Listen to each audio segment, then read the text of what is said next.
Bonjour et bienvenue dans ce jour numéro 3. Aujourd'hui, nous allons discuter d'une phrase que vous connaissez certainement.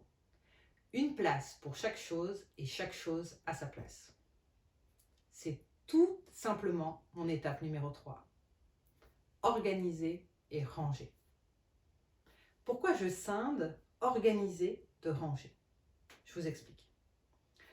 Organiser, c'est réfléchir à la manière dont on va utiliser les objets, où on va les positionner, où on va optimiser la surface disponible et donc l'espace. Ranger, c'est mettre des objets dans un certain endroit et où on va faciliter l'accès et l'utilisation de ces objets. Organiser se fait souvent en fonction de la fréquence. Ranger va nous permettre de définir le contenant adapté pour contenir l'objet en question. Je vous donne un exemple très simple. Votre brosse à dents. Je suis quasiment persuadée que votre brosse à dents est juste à côté du lavabo. Et il est certainement dans un pot à brosse à dents. Il ne vous viendrait pas à l'esprit de mettre votre brosse à dents à l'intérieur d'un tiroir. Pourquoi? Certainement parce qu'on vous l'a appris ainsi, certes, mais aussi parce qu'il est plus facile d'avoir accès à un objet, en l'occurrence sa brosse à dents, que l'on utilise matin et soir, donc avec une fréquence très élevée, très près du lieu d'utilisation, c'est-à-dire du lavabo.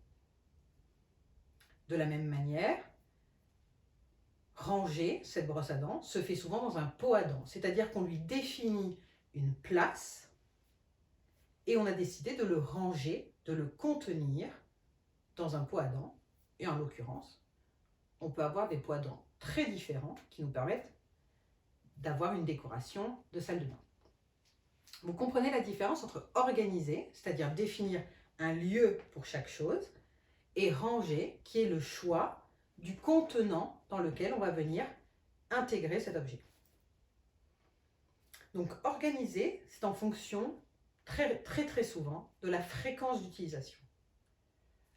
On va organiser les objets en fonction de la fréquence d'utilisation par rapport au point d'utilisation. Donc, quand je cuisine, par exemple, je suis au niveau de ma plaque de feu, je vais venir mettre assez proche des objets que j'utilise à chaque fois que j'utilise mon feu, par exemple les casseroles ou les poêles.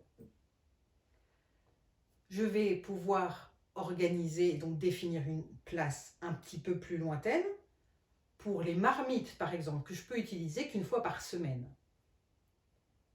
Et définir encore un autre lieu de rangement, moins accessible, peut-être même dans une autre pièce, pour des ustensiles que j'utilise encore moins souvent.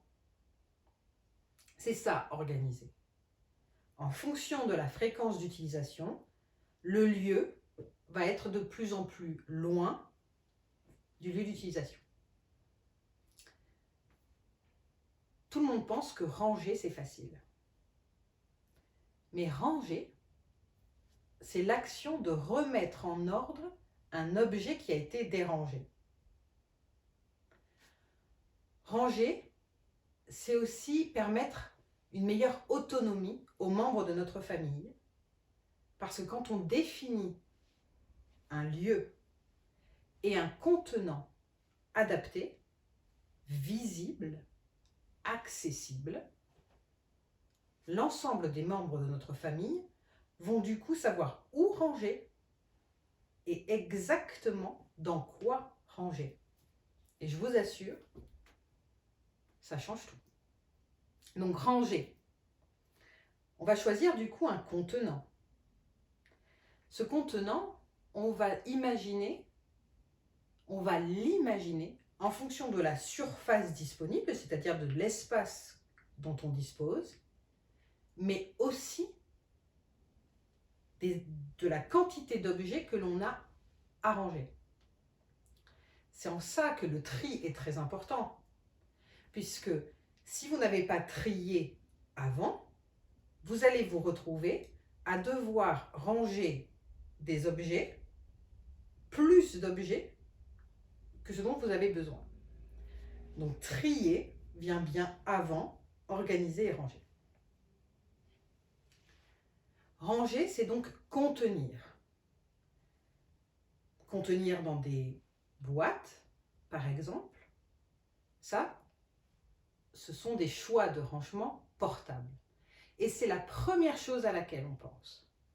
Acheter des boîtes. Mais vous l'avez vu dans mon guide, je vous propose 2 autres choix.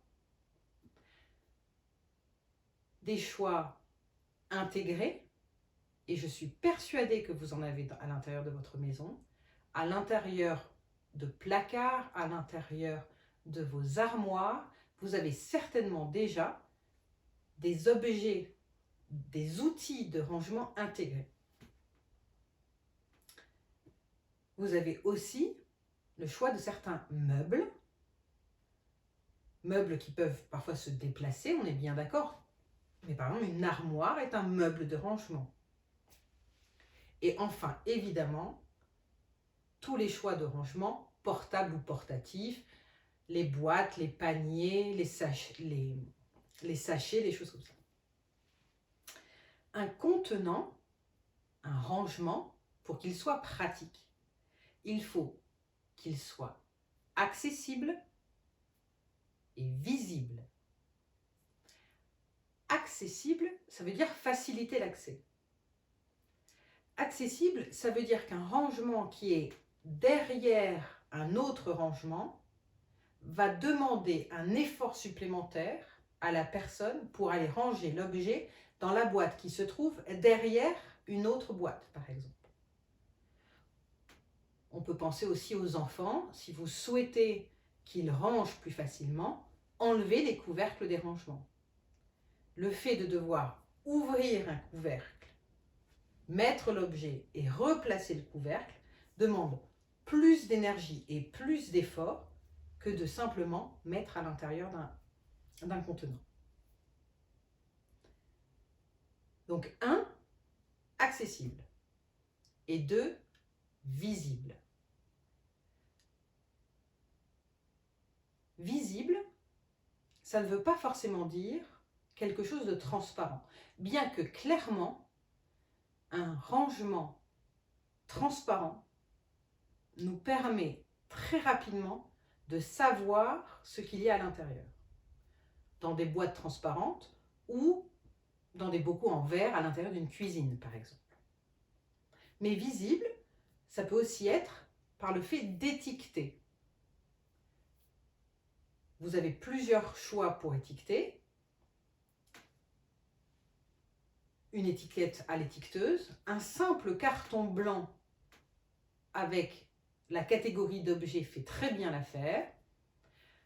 La photo de ce qu'il y a à l'intérieur du contenant. Autant de trucs et astuces pour étiqueter et rendre visible sont disponibles un petit peu partout.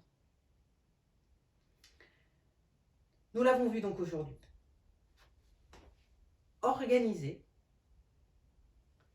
donner une place à chaque chose, ranger, chaque chose à sa place.